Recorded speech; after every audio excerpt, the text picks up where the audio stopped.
Today let us see the biotechnology and its application. So till now we have studied biotechnology and its certain processes and the principles we have studied. Today let's see the applications of biotechnology. So biotechnology, it is having applications in many of the fields such as therapeutic, it may be diagnostic irbodu, food production, then the bioremediation or what treatment of different resources, maybe water, soil, then sewage treatment, okay, production of drugs, ಹಾಗೆ ಹೇಳಿದಾಗೆ ಥಿಯರಪೆಟಿಕಲಿ production of medicines, gene ಥಿಯರಪಿ ಇರ್ಬೋದು. ಈ ಥರ it is having different applications in the different fields. So main three critical areas of biotechnology are: first one, providing the best catalyst, providing the best catalyst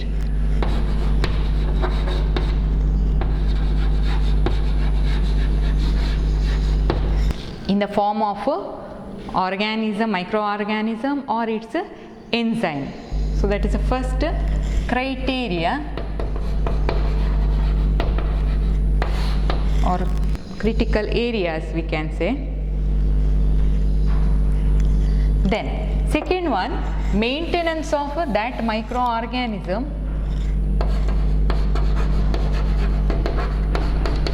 maintenance of that particular catalyst or we can say that particular organism under its optimal condition, maintenance under optimum conditions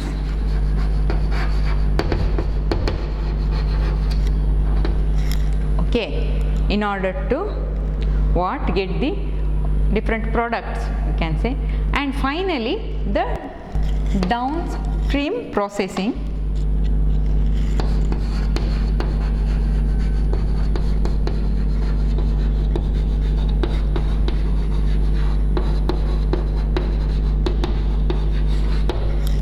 where finally the different products are processed and finally the product is obtained or it is released to market after many of the quality tests. So these are the three criteria or the critical areas of biotechnology. First, let us see approaches to improve the food production.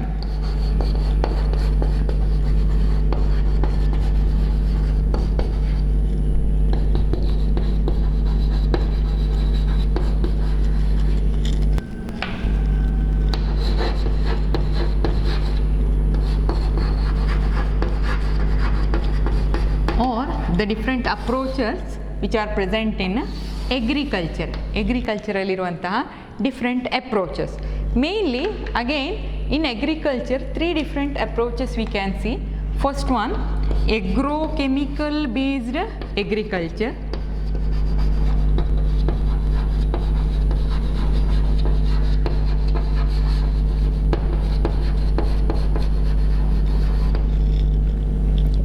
second one, organic farming,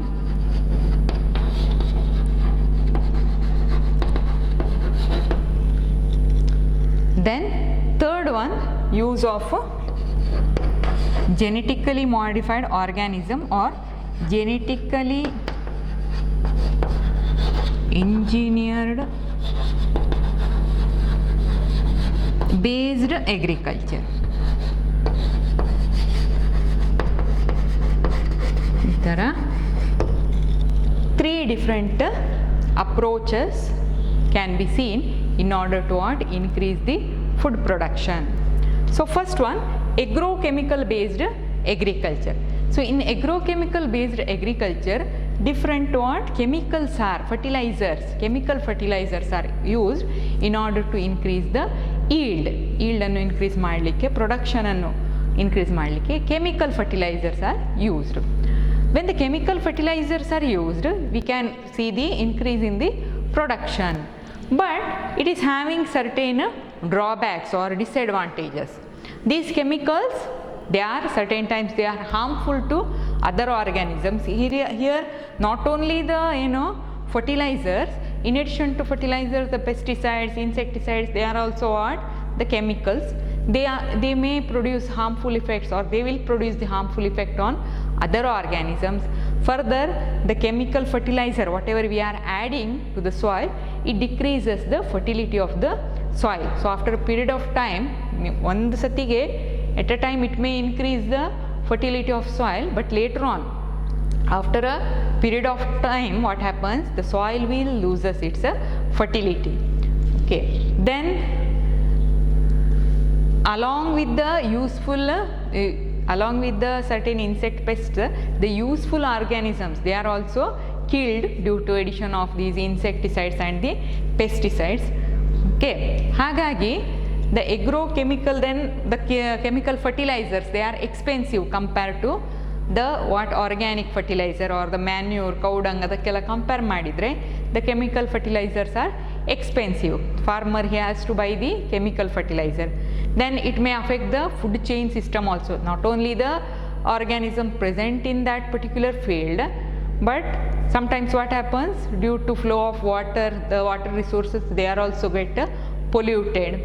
So due to addition of these chemicals, so the organism present in various resource sources or aquatic bodies, they may be killed due to addition of chemicals. And chemicals again, they may produce harmful effects on animals, as well as due to the consumption of these chemicals, it also produces harmful effects on the human beings also.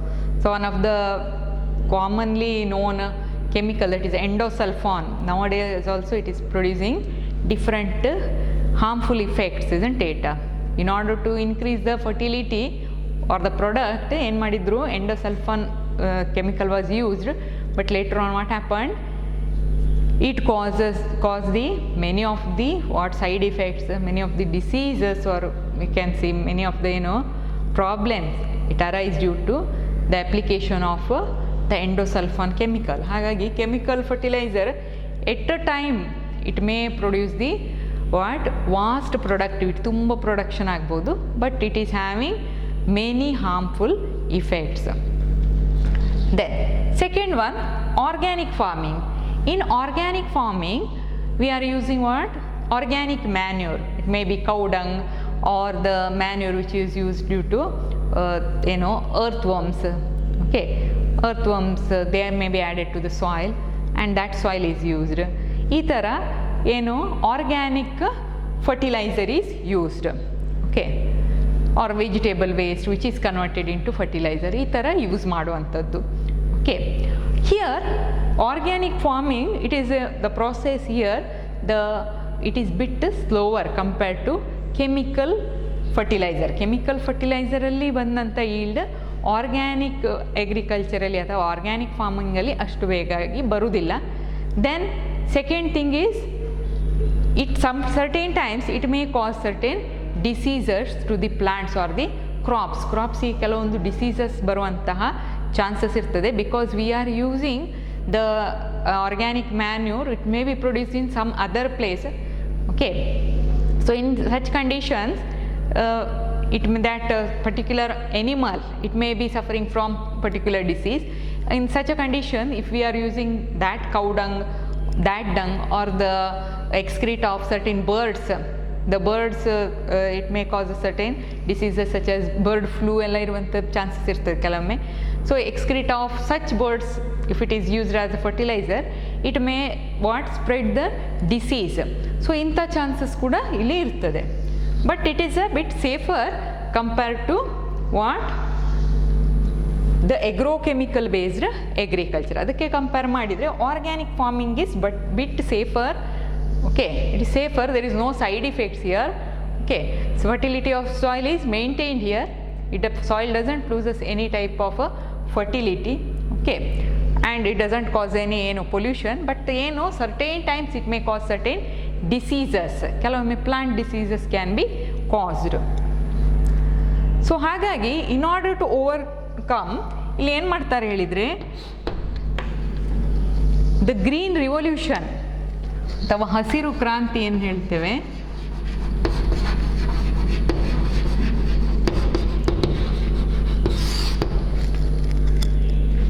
So M.S. Swaminathan, he initiated the Green Revolution in India, or he is known as the father of Green Revolution in India.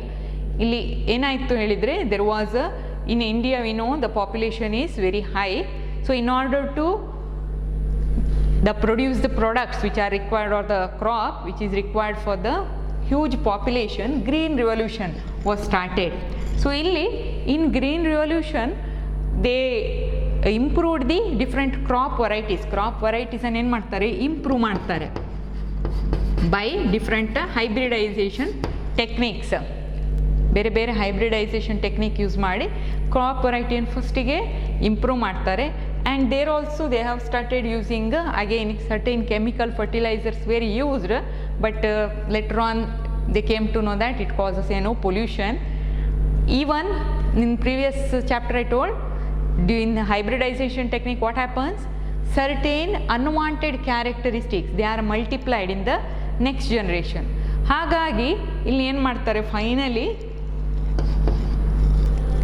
they will move to the production of genetically modified organisms.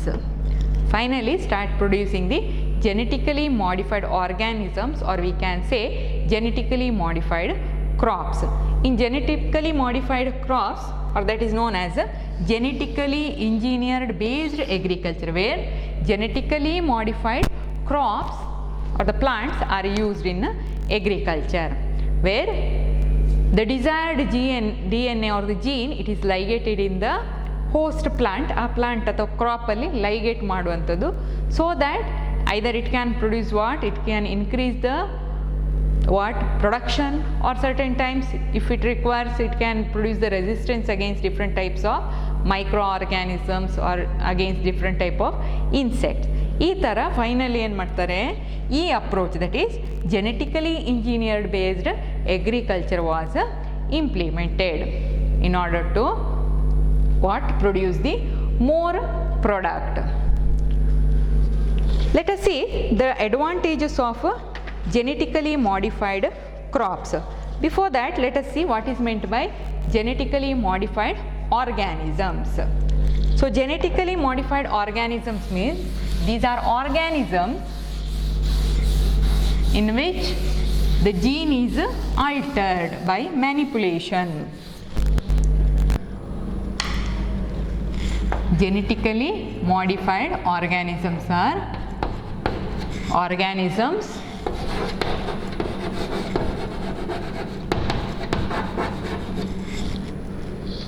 where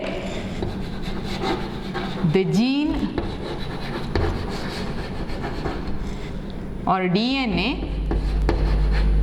is altered by manipulation.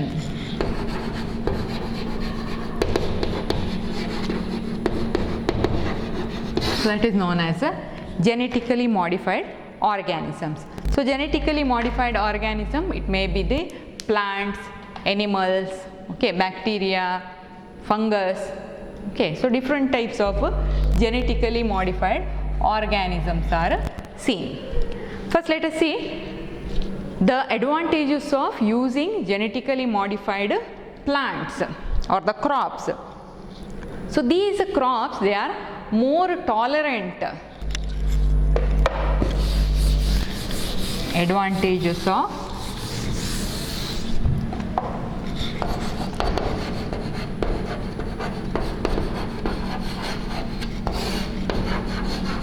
genetically modified crops, organisms alli crop plants. First point, these are more tolerant.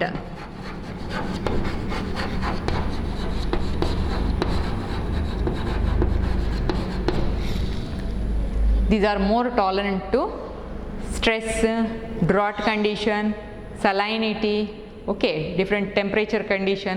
So ಇದಕ್ಕೆಲ್ಲ ಏನಾಗಿರ್ತದೆ, they are tolerant. Okay, so that's why they can grow in the scarcity of water. Even if the temperature is higher, then also they can grow, or if there is salinity of the soil is more, soil containing more salt amount, then also these plants or the crops can grow. So tolerant to abiotic stress such as cold, drought, salt, heat. Okay, so they are tolerant to abiotic, different abiotic stress.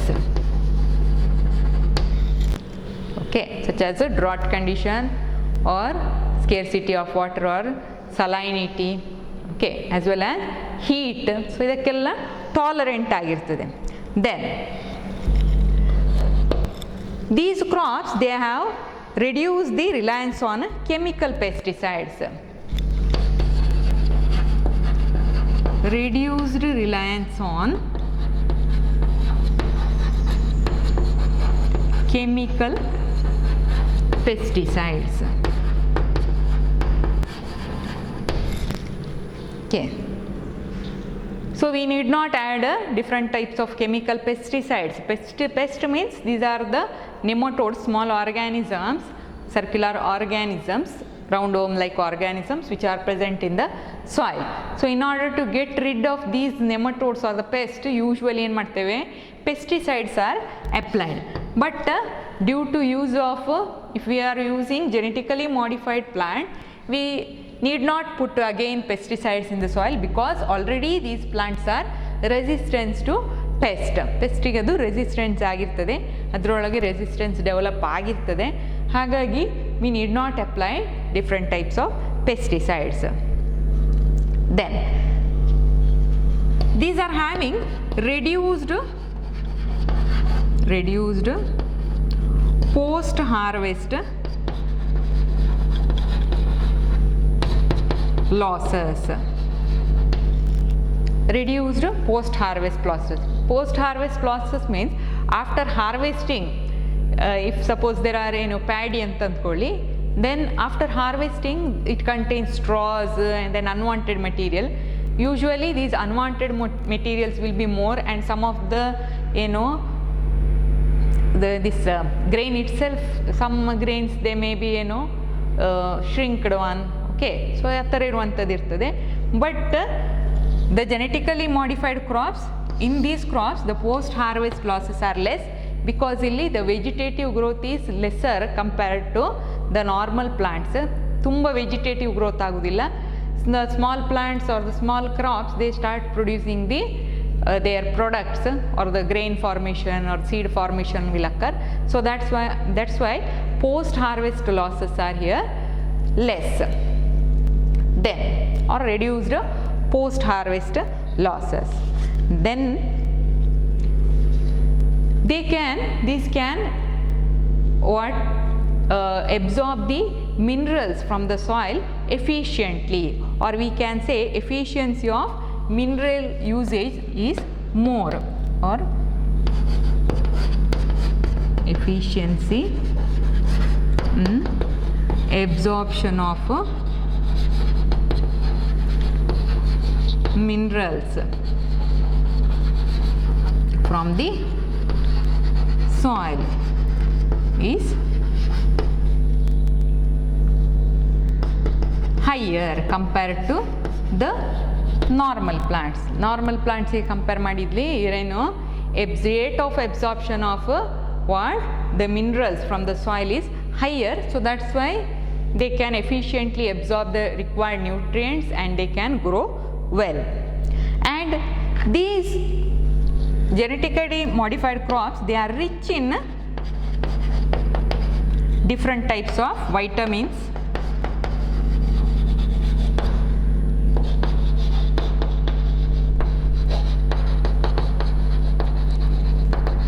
For example, the rice containing vitamin A, that is a golden rice.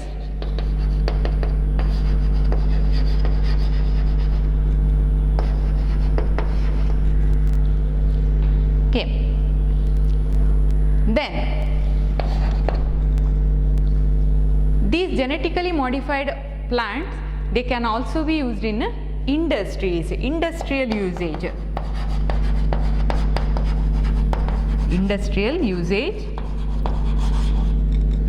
for extraction of either starch or used as a fuel. Okay, fuel ಆಗಿ ಕೂಡ ಅದನ್ನು use ಮಾಡುವಂಥದ್ದು. Okay, or in a pharmaceutical industries.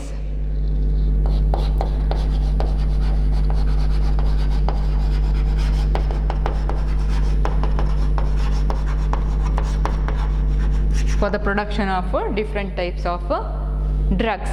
So ee tara these are having different what advantages, that is they are more tolerant to abiotic stress like drought condition or salinity, heat, ee tara.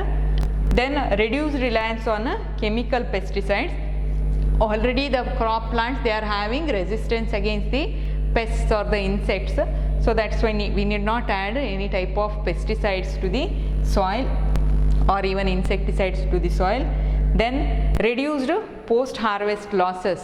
Post harvest losses, that is after the harvestment, cutting aad nantra, here the losses are lesser because of what, the vegetative growth is lesser, the products formed is more, so that's why reduced post harvest losses. Then efficiency in the absorption of mineral salts.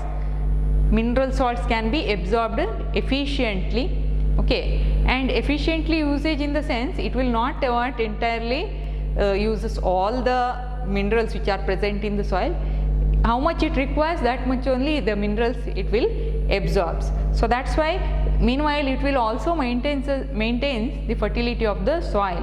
ಒಮ್ಮೆಗೆ ಎಲ್ಲ minerals ಅನ್ನೋದು use ಮಾಡೋದಿಲ್ಲ, ಎಷ್ಟು ಬೇಕೋ ಆ ಥರ ಯೂಸ್ ಮಾಡ್ತದೆ. Then rich in different types of vitamins. These crops are rich in different types of vitamins such as vitamin A. Golden rice, it is rich in vitamin A. Then these genetically modified plants, they are also used in industries for the production or the extraction of starch or as a fuel, then in also in pharmaceutical industries for the production of different types of drugs.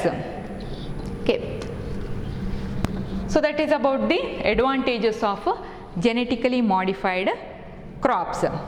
First, let us see production of insect resistant plants.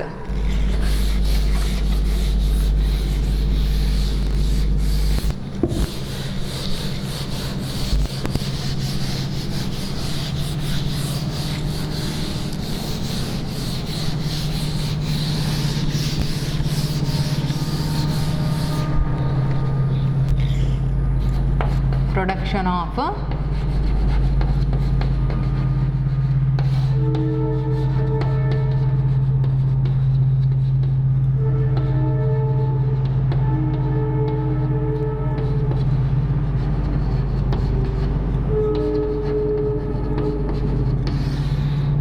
insect resistance plant.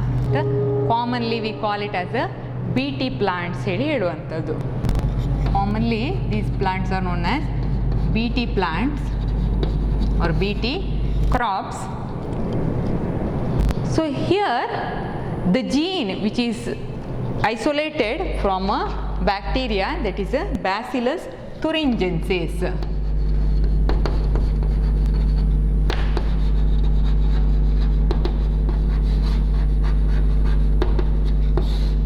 From this bacteria, the gene is removed or isolated.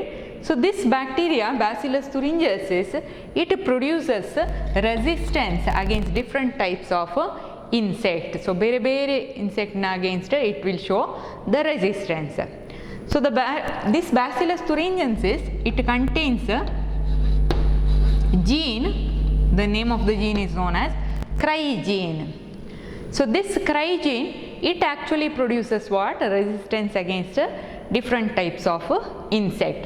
And here the produced resistance, it is a specific to different type of insects.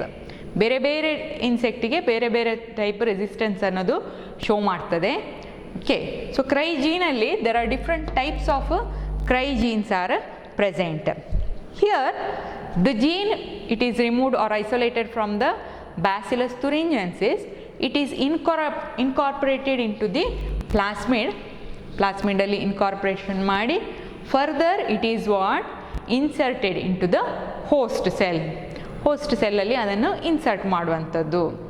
And further in the host cell it will start producing the what the cry gene is incorporated inside the host cell with the help of plasmid, and inside the host cell these cryogenes they will start producing the protein or the toxic substances against the insect. So ee tara idu work aguvanthadu. For example, this is a gene, okay, crygene. If it is a incorporated along with the plasmid,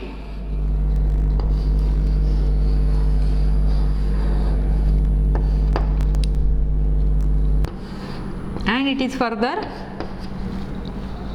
inserted into the plant cell, either with the help of natural vectors agi use ಮಾಡಬಹುದು, or certain times biologic gene gun method can also be used. Okay, like this. Further finally what happens, the plant cell also producing the protein substances or the toxic substances against the insects. Okay, so different types of cryogenes are present. For example, Cry1AC, and ಆಗ ಹೇಳಿದಾಗೆ all these cryogenes they are specific against different types of what insects as well as in different type of plants.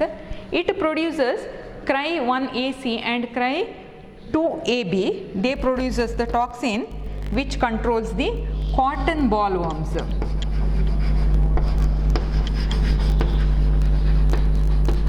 So these bollworms, they will infect the cotton plant alli. Then Crygene 1AB, it produces the toxin which controls the corn borer. In case of corn plant, the insect known as a corn borer. So adra against iden ಮಾಡ್ತದೆ this crygene, it produces the specific toxin. Similarly, different strains of Bacillus thuringiensis, they produce protein to kill lepidopterans,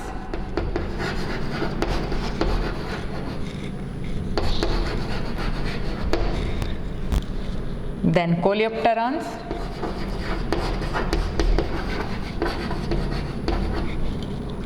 and dipterans.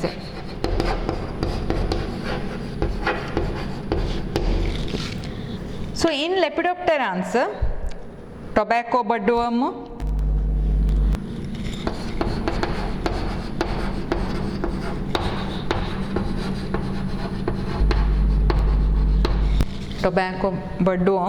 then armyworm. So they come under lepidopterans. Then coleopterans alli beetles,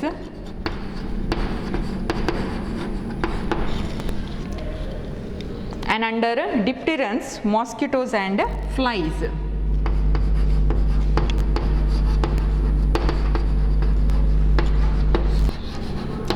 Under dipterans. ಈ ಥರ different Bacillus thuringiensis, they what infect or they produce resistance or they produce toxin substance different against different groups of insects. That is lepidopterans, which contain tobacco budworm and armyworm.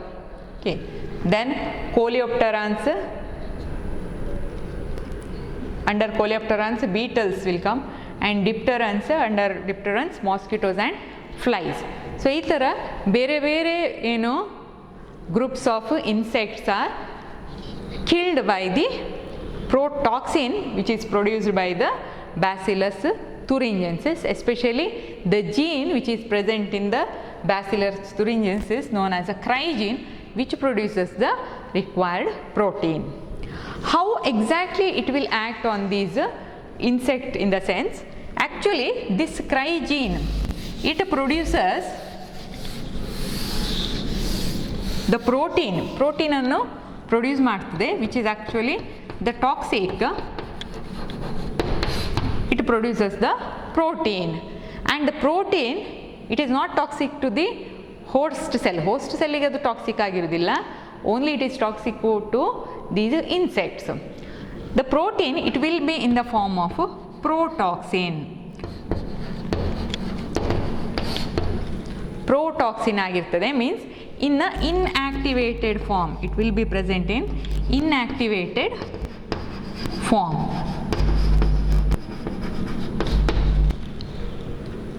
Okay, so whenever the insect, insect larva or insect which is present in the soil, when it will start entering into the plant cell, it will start eating this protoxin which is already ಏನಾಗಿರ್ತದೆ, it is incorporated, the gene, the cry gene, it is already incorporated into the host cell ಅಲ್ಲಿ already ಅದನ್ನು incorporate ಮಾಡಿರ್ತದೆ by using what? Recombinant DNA technology. So whenever the insect, so ಅಲ್ಲಿ host cell ಅಲ್ಲಿ ಈ cry gene ಇರುವ ಕಾರಣದಿಂದಾಗಿ already what happened? The protein is produced, but it is in the form of what? Protoxin form ಅಲ್ಲಿ already it is present. Okay, when insect or the larvae of the insect, it will start feeding on the plant cell ಅನ್ನೋದು ತಿಂತದೆ, because it is dependent upon the plant cell.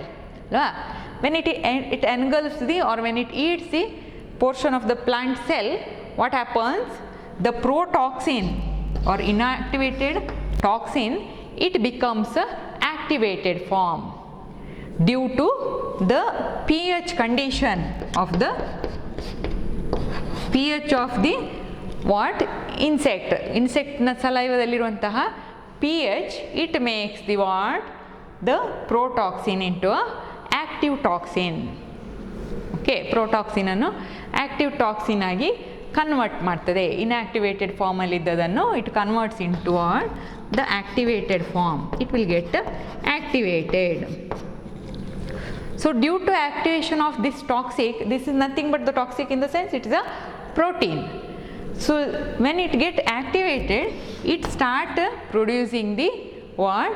The pores in the midgut of the insectina guttali, stomach alli, midguttali, it will start producing the swelling as well as the pores.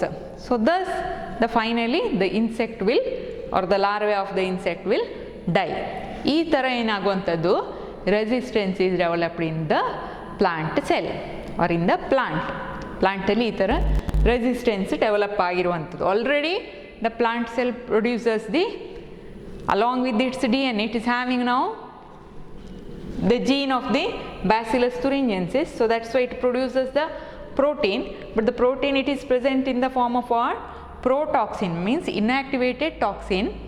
It is in an inactivated form. When the insect comes and when it feeds on this particular protoxin or this protein, so due to pH condition of the stomach, which is of the insect, this protoxin is activated. Okay, and after the activation, this toxin, activated toxin, it produces the what? Holes or the pores in the epithelial cells of the midgut of the insect na stomach alli, midgut portion alli, it start producing the swelling as well as it start producing the holes, and finally the insect will die. Okay, then so different examples for these BT plants. The plants thus developed are known as BT plants or BT crops. So common examples are BT brinjal, then BT tomato, BT corn, BT potato, and BT soyabean. Examples: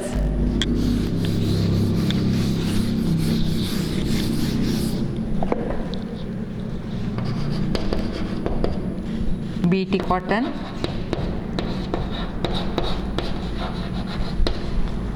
BT corn, BT rice, BT tomato, BT potato and BT soya bean. ಅದಲ್ಲದೆ BT brinjal. Okay, so it is also there. Okay. So these are the examples for BT plants or the BT crops. BT means, BT stands for Bacillus thuringiensis. I think it's clear how the insect resistance plants are developed, or and these plants, they are known as BT plants or BT crops. Okay, so in the next session let us see about the development of pest resistant plants. Thank you.